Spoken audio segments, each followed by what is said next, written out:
المعروف مع من أحب.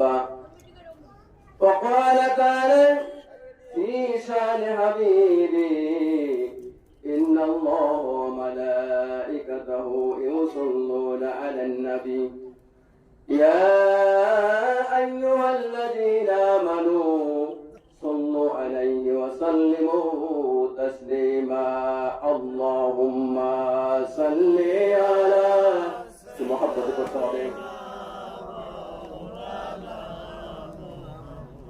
قال عليه قال عليك جري اللهم صل على سيدنا قال عليه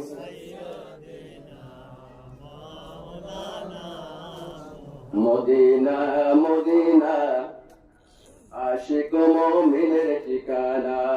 একটু সাথে সাথে বলুন, মদিনা মদিনা আশিক মুমিনের ঠিকানা। দিদার চেয়ে কাঁদো মুমিন, দিদার চেয়ে কাঁদো মুমিন, হও গো নবীর দিওয়ানা। মদিনা মদিনা আশিক মুমিনের ঠিকানা। বলুন মদিনা মদিনা। জালালউদ্দিন সৈয়দী ৭৫ বার দেখলেন নবীজি। জালালউদ্দিন সৈয়দী ৭৫ বার দেখলেন নবীজি। এতবার দেখো তবু এতবার দেখো তবু তৃপ্তি তাদের হলো না। মদিনা মদিনা আশিক মুমিনের ঠিকানা। বলুন মদিনা।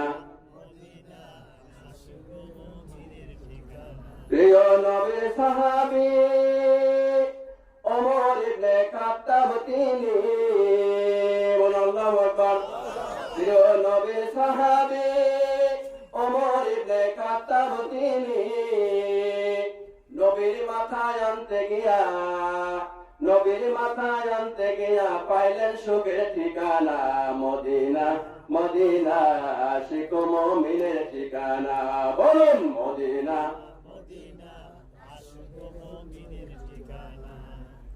আলহামদুলিল্লাহ আলহামদুলিল্লাহ রাব্বিল আলামিন। আল্লাহ তাআলার বহুত বড় প্রশংসা যে আল্লাহ তাবারক তাআলা আমাদেরকে দুনিয়ার বিভিন্ন কাজ থেকে ফারাক করে আজকের এই ফজিলতপূর্ণ একটি মাহফিল জান্নাতের টুকরায় এসে বসার তৌফিক দিয়েছেন। সেই মহান রবের প্রতি সবাই শুকরিয়া আদায় করি, বলি আলহামদুলিল্লাহ রাব্বিল আলামিন। অতঃপর শত করে দুরূদ ও সালাম সেই নবী পাকের জন্য যে সেলিকে সৃষ্টি না করলে পৃথিবীর আকাশ বাতাস চন্দ্র সূর্য সাগর সরেন বেলঝিল গ্রহ তারা নক্ষত্র এমনকি 18,000 মাখলুকাতের শ্রেষ্ঠ জীবী মানুষকে আল্লাহ তাআলা প্রেরণ করতেন না। সেই রাসূলের প্রতি সবাই দরুদ আদায় করি সাল্লাল্লাহু আলাইহি ওয়াসাল্লাম। আমি আবার বলছি, আপনারা ভালো আছেন? কথা বলার সময় বক্তারা কথা বলছে, ডান পাশে বাম পাশে কথা বলেছে, দীর্ঘ সময় ধরে আপনারা শুনেছেন, অনেক প্রাঞ্জল ভাষায় আপনাদের মাঝে ওয়াজ উপস্থাপন করেছেন। আমার ভাইরা বন্ধুরা, যেহেতু সময় খুবই কম, এই সময়ের মধ্যে দুই একটি কথা বলবো। যদি আমলের নিয়তে শুনতে পারি, আমলের নিয়তে শুনতে পারি এবং আমল করতে পারি, আল্লাহ বলেন তোমার জন্য জান্নাতে ঘর করে দেওয়া হবে। কিন্তু শোনার পরে আমল করতে হবে। কিন্তু এই কানটা শুনে এই কানটা বের করে দেওয়া যাবে না। আল্লাহ বলেন يا أيها الذين آمنوا قوا أنفسكم وأهلكم نارا। দুনিয়া মানুষ শোনো, ভালো করে শোনো।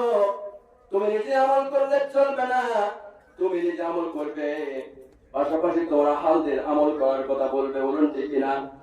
তুমি তাহাজ্জুদ করবে, তাহাজ্জুদ নামাজের কি ফজিলত, এই ফজিলতের কথা তুমি আহলদের মাঝে প্রচার করবে, তাহলে তুমি আমল করলে যে সওয়াব পাবে। তোমার এই হুকুম মানার পরে তোমার আহলদার যে আমলগুলো করবে, ওই আমল শোনার পরে যে সওয়াব আল্লাহ তাআলা দেবে, তোমার সারা সওয়াব বর্ধিত করে জান্নাত পর্যন্ত পৌঁছে দিবে। বলুন সুবহানাল্লাহ। নিতে বাধ্য হবে না। আহল বলতে শুধু পরিবারে বোঝায় না, দেশের সমস্ত মানুষকে বোঝায়। বলুন ঠিক কিনা?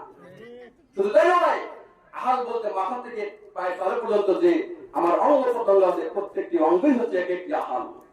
শুধু তাই নয়, পোশাক পরিচ্ছদ আমার হাল। পোশাক যদি পবিত্র না হয় তাহলে কি আমার ইবাদত কবুল হবে? হারাম যদি খাই আমাদের ইবাদত কবুল হবে? আমার মানুষ আল্লাহর ওলি হয়ে যায় কেমন করে? একটু উদাহরণ দিলে বুঝতে পারবেন। শেখ ফরিদের মা কেমন মা, আমার মা ওনারা শাহজাহানের মা কেমন মা, শাহপরানের মা কেমন মা, আপনারা কেমন মা, আপনাদের পেটে যেসব মানুষ